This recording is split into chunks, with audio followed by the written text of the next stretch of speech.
populations of older people in what we call these old age homes, these places where they're left in a place where their quality of life and their experience is not representative of what it should be, considering their history and all that they've contributed to their families and to society. It hurts, And I'm not somebody who goes around and teaches chair yoga. I have a partner who I consider her to be a real saint, actually. And she's my partner in Portugal. She's Venezuelan. I've worked with her in Aruba and the Dominican Republic and several other countries, but now she's based in Portugal. I was just there with her. Her name is Lori Virginia on Instagram, at Lori Virginia. She is a master of chair yoga, a master of having an open heart and really caring about people. Everywhere she goes, she'll find an old age home, and she'll go out of her way, and she'll make a class, and even if she's just traveling, okay? So that's my inspiration for you, okay? But I'm going to give you, like I say, the real understanding of why I think that if there's any karma yoga that's worth applying, this would be the one, okay? Because I don't know that there's a group or a population of people that deserve yoga and, more importantly, love than this group of elderly people that are living in these homes, where, for lack of a better word, they have been abandoned and left to be cared for by strangers. Now, it's extremely unnatural that this happens, but yet I am in no way not compassionate about why it happens. And the reason why it happens, and this is, I'm not justifying it or anything, but it's not natural that we're sick for 30 years. And that's what's going on with everybody. So at this point now, everybody from age 75 to 95 or 60, everyone is degenerating and sick for long periods of time. It used to be in the traditional societies that everyone lived in the same home. And, when great-grandma got sick, because she was older and great-grandma got sick, well, great-grandma got sick and she was dead within a month. So you had to care for her for a month. And then you got back to your life. You know what I mean? And that's nature. And nobody would hide death as if it's unnatural, and the children would be playing while great-grandma's dying, and the children are right there because that's what great-grandma wants. That's nature. But nowadays you see that people are sick for 20, 30, 40 years, and they're really sick, and they can't. So it's really almost impossible for a daughter or to care for a mother when it really means they have to be a registered nurse. That level of care.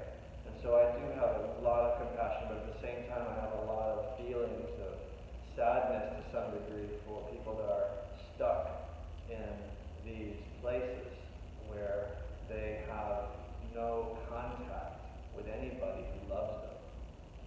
Okay?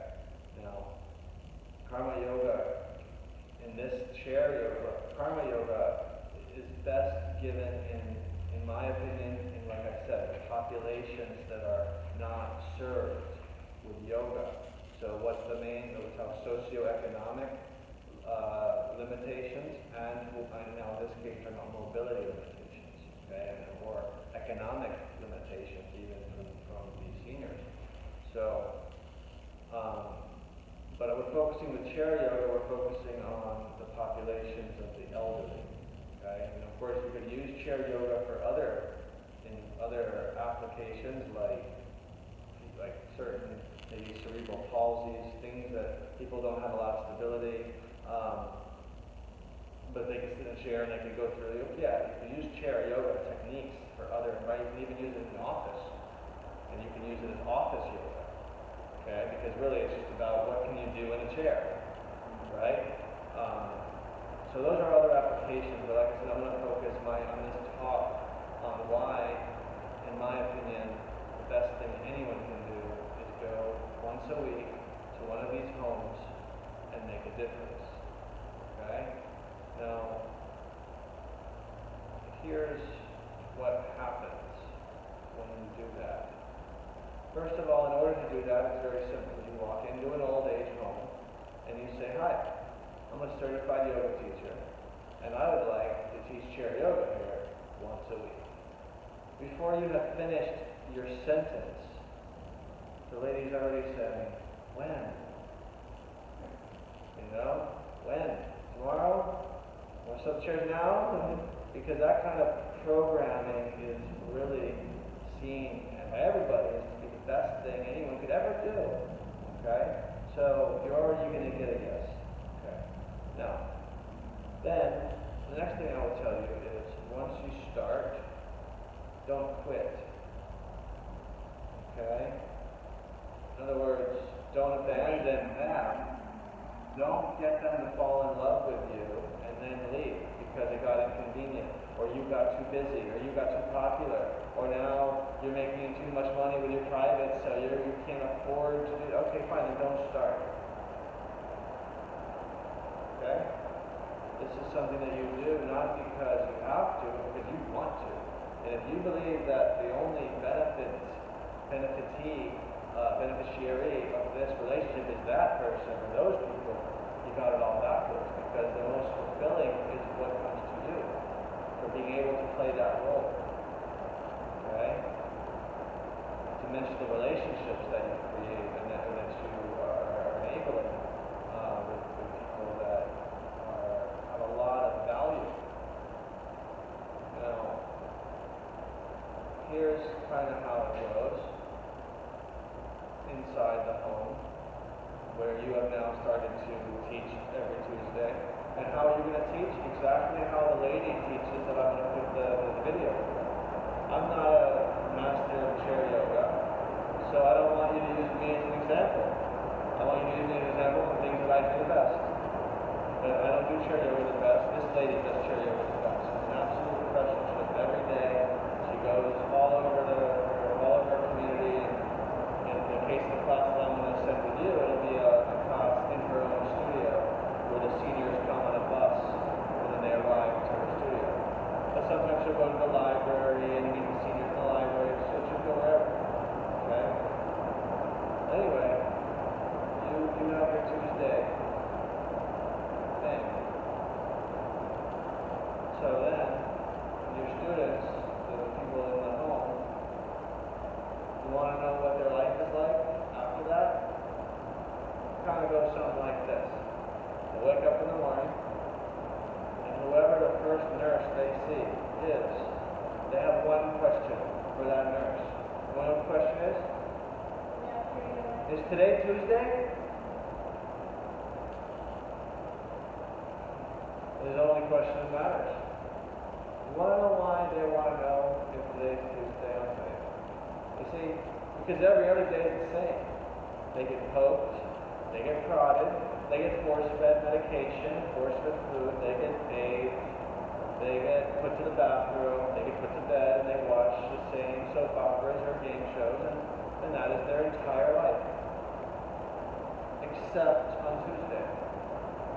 You see, what happens on Tuesday is an angel comes. Not a person, an angel. An actual angel arrives on Tuesday and tells me and shows me that I'm loved. That happens on Tuesday, it doesn't happen on Wednesday. See? That's who you are. Nothing less than that. Because you don't even have to talk, just that you showed up. That's the demonstration. Okay? That is extremely transformational to consciousness, for them to know that they're not alone. I've said about that. But even more, or equally as important, is that you are going to, before you leave introduce them to meditation. No one in the generation who's 70 or 80 or 90 years old has ever learned meditation. They didn't know it back then. In the 30s and the 40s and the 50s, it didn't exist. Nobody started talking about that until 1959. Okay? So you're going to teach them Vedantic meditation, meaning you are eternal. You're not your body.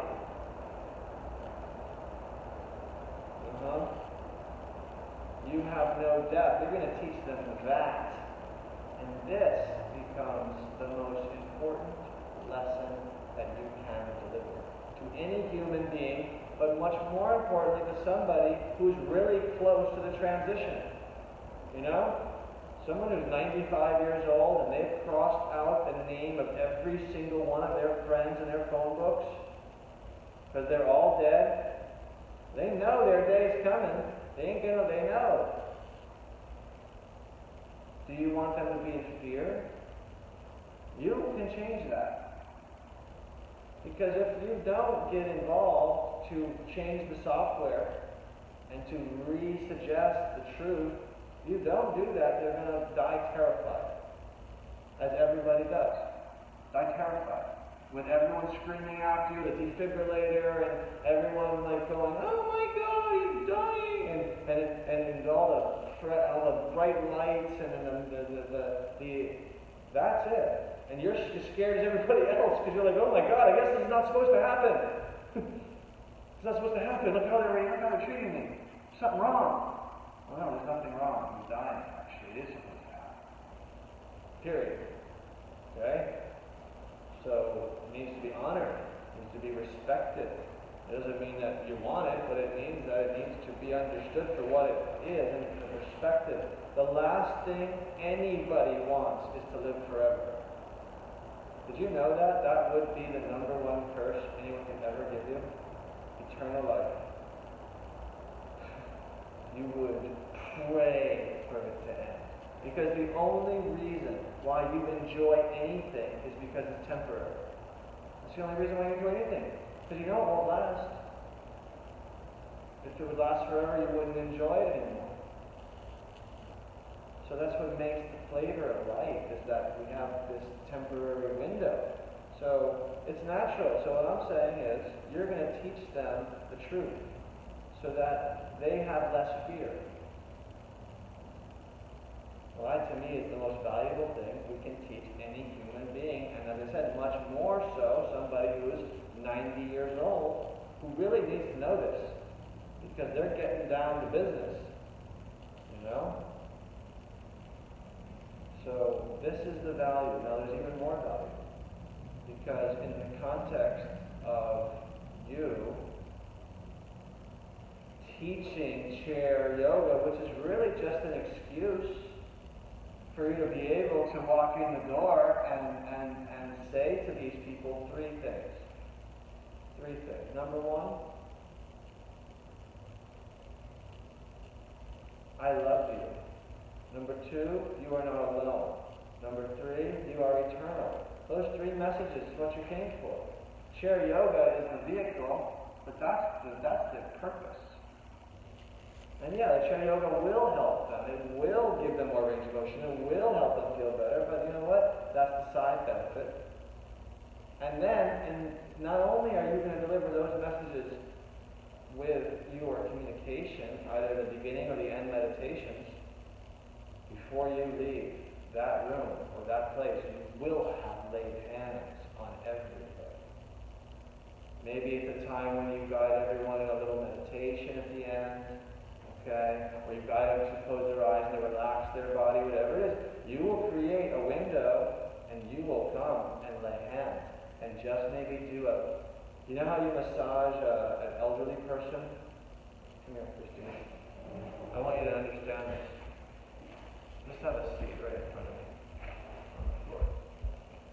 So if you see, when you want to make hands on someone who's actually like elderly, you don't start doing massage like that. No. You touch them and you basically just, as if you're massaging like a butterfly. Like that. And you're just sending love, and you're connecting. You're making a lot of contact with the hand, but not with a heavy squeezing. Okay, just a lot of just like presence. And that's where, as I told you, that communication of you are not alone gets delivered. Alright? Which is the message that matters the most. The transforming message from fear to fearlessness comes from I am not alone. Okay? And these people that are in these scenarios are feeling very alone because they don't have their family, and they only get touched when it's a medical touch. You know? So that's not, and I've already told you that touch is a nutrient. Remember I talked about that touch is a nutrient, and that means that we need it. Okay? So if you do any karma yoga, it really, in my opinion, is best directed there. Not only for those people, but for yourself. Because the type of fulfillment you get from helping people like that, the kind of appreciation you get, I mean, these people know. You don't have to do this.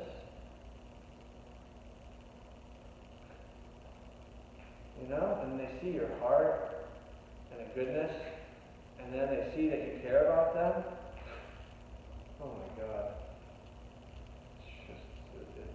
It has a value that is extremely powerful and significant. So that's my point and my position. Right? And when it comes to the execution of chair yoga, it's a very different type of approach to anything that I've taught you so far. It's not inhale this and exhale that. It's not relax your jaw and keep your eyes still. It's literally none of that stuff. It's a whole different approach. It's constantly demonstrated. Okay? So the teacher is always doing what they expect. And I'll always, as a mirror, obviously, because they're faking. But the really important thing that you're going to observe when I play the video for you, or when you watch it, is the personality of the teacher. And if you don't have that personality naturally, no problem. Just imitate her. Okay? Just be her when you walk into the place. You don't have to be yourself. Be her. Okay? That's how you do it anyway. You always imitate that which you want to recreate. But maybe you have this personality naturally, and it's easy for you to do it. And what this kind of personality is talkative. It's conversational. It's social. It's experiential. You know, like, you know, she'll be like in a situation like, you know, okay, everyone else, put your arm up off the ground and lift the other arm off the ground. And you know how when you're sitting at a desk, and you know how you're going to reach for that box of tissues, and those tissues are really close by. You know, why don't we all just learn to put that box of tissues a little bit farther away so we can learn to reach a little bit. You know it. Like, you see what I mean? That kind of energy of relating a story to a real life situation, and then using that to facilitate the movement, and constantly smiling and looking at all the students, and heart and story and that, and never stop talking. Okay, it's very, very friendly, which is probably why I'm not so good at it. You know, it's because it's extremely dedicated to that. All right. And so that's the energy that you will be creating, okay? It's not complicated, okay? What I would suggest is that you would take the video file, and this is what I normally would do in the trainings, is that you would watch it twice. The first time you would watch it, and you would do it as a student, just like do whatever she says. The second time you wouldn't do it. You would just take notes and write the class out structurally, so that you have it on your paper, so that you could just recreate it anytime you wanted to. And you've already done it, so you know what it feels like. Okay? And that's really how if you ever want to do anything new, that's how you do it. You know, you have to study it. And how do you study it? Well, first you do it, and then you note it out, and then you practice it a little bit. Okay? This is not a chair yoga teacher training. They exist, so I don't feel in any way like I'm, not fulfilling my, my mandate by not making you into professional chair yoga teachers. However, that is the only difference that I would normally do. I would normally just play the video that I'm going to give you. You would do it once. You would take notes on it, and so then you will do that for yourselves. Okay? All right. So I'm trying to think if I have missed anything. I don't think so. Do you have anything you want me to talk about more, or questions about the subject of chair yoga? Now, chair yoga can be sitting down for people that are literally immobile. They can be paralyzed, waist down, okay? But they could also just be where they just can't walk, okay? For any number of reasons. This reminds me of a story that it doesn't exactly relate to the chair yoga part, but it is interesting, and I'll share it with you. I had a student here in Miami many years ago, who when I met him, he was in a wheelchair, and he was a veteran, or is a veteran. He's a soldier, former soldier, and extremely overweight, and had many, many disc problems from jumping out of a parachute and breaking his back and all that.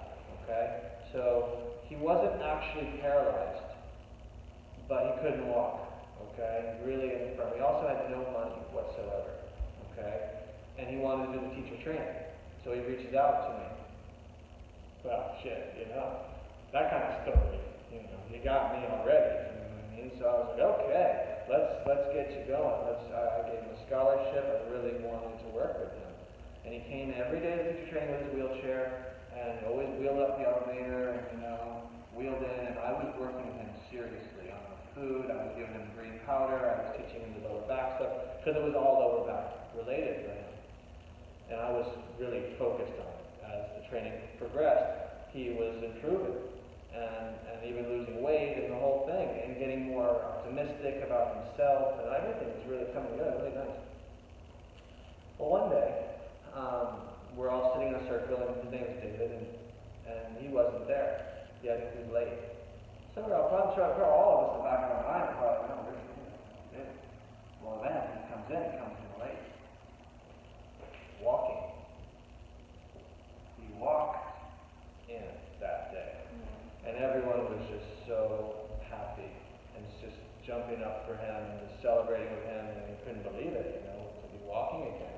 I mean, nothing is more significant. And so I was very happy, to see that, that we can really do some pretty impressive things with this, with the system. And then I want to bring this up because this is how the story ends, which is not as good as it starts. Because I was working at that time with a teacher who was focused on Iyengar yoga. I had a partner at that time, and this was an Iyengar teacher, and I really had a lot of respect for her, so she was my co-teacher at teacher training. Well, it was her day, the next day, and she decided to do a workshop on how Iyengar fixes lower back pain, which couldn't be any more different from what I do with lower backs. It's like night and day. So she, brilliantly enough, decides to use him as an example for how her yoga therapy works on the lower back. And so the next day he was back in the wheelchair. Yeah. So when I speak about the value of our version of yoga therapy, especially for the lower back, I really do consider this to be very, very serious. Okay? And many people can talk about yoga therapy all they want. In fact, I'm not even allowed to use the name yoga therapy. Yoga Alliance won't even allow it because I didn't go through their yoga therapy trainings. And I tell them, well, I didn't go through your stuff because I created my own, and they don't care. But nonetheless, what we do is yoga therapy. Now, in the case going back to the chairs, okay, and your population, these people could be paralyzed, or they could just be infirm. And if they're just infirm, they might be in a chair, they might be able to even stand up. Like you'll see the lady tomorrow in class, you'll bring people from sitting to standing, and maybe use the chair in a standing way. That could happen. Okay, but obviously not for paralyzed groups. Yeah. Question?